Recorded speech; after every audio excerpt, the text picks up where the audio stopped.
Welcome to Globalpose News.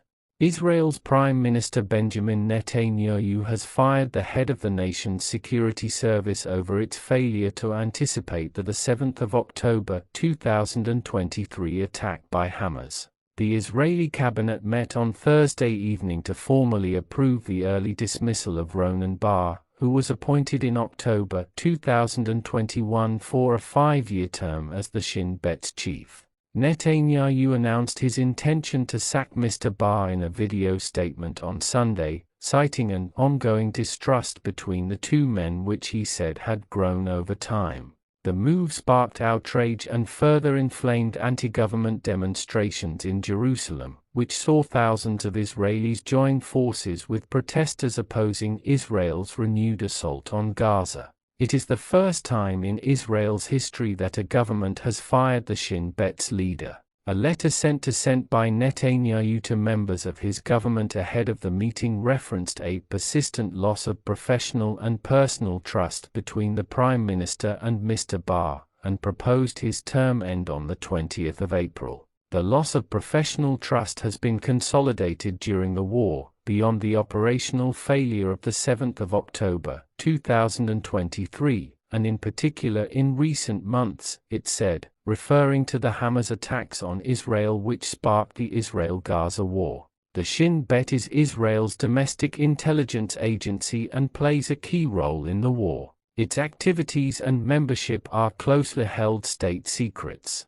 However, Mr. Bar has characterized the decision to remove him as politically motivated. The Times of Israel said that Mr. Bar did not attend a cabinet vote, but sent a letter saying that firing him was entirely tainted by conflicts of interest as the Shin Bet investigates the Prime Minister's office over allegations of Qatar's involvement in the heart of Israeli decision-making. The Attorney General Gali Bar-Harav-Mira late last month ordered the police and the Shin Bet to investigate officials within Netanyahu's office over alleged financial ties to Qatar. A gag order has since been issued on all information relating to the investigation. Netanyahu's Likud party denies all allegations.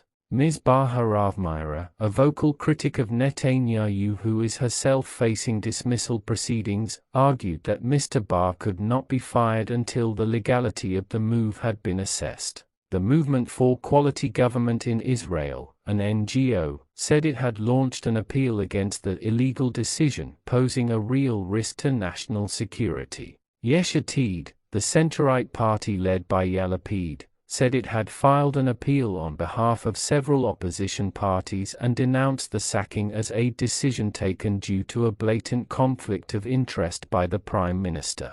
Israel launched its war in Gaza after Hamas invaded southern Israel on the 7th of October 2023, killed around 1,200 people and took 251 hostage. More than 48,500 Palestinians have been killed in the conflict, the Hamas-run health ministry says. Israel ended a months-long ceasefire earlier this week and resumed its attacks on Gaza. More than 400 people were killed in the first night of bombing, according to the health ministry. Israel and Hamas failed to agree how to take the ceasefire beyond the first phase, with negotiations expected to have started 6 weeks ago.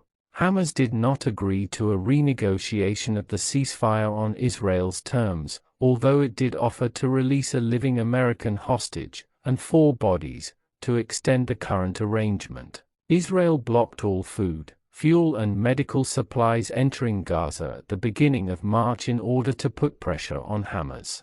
For more updates, news, views from around the globe, follow us on all our social media platforms at Globalpose.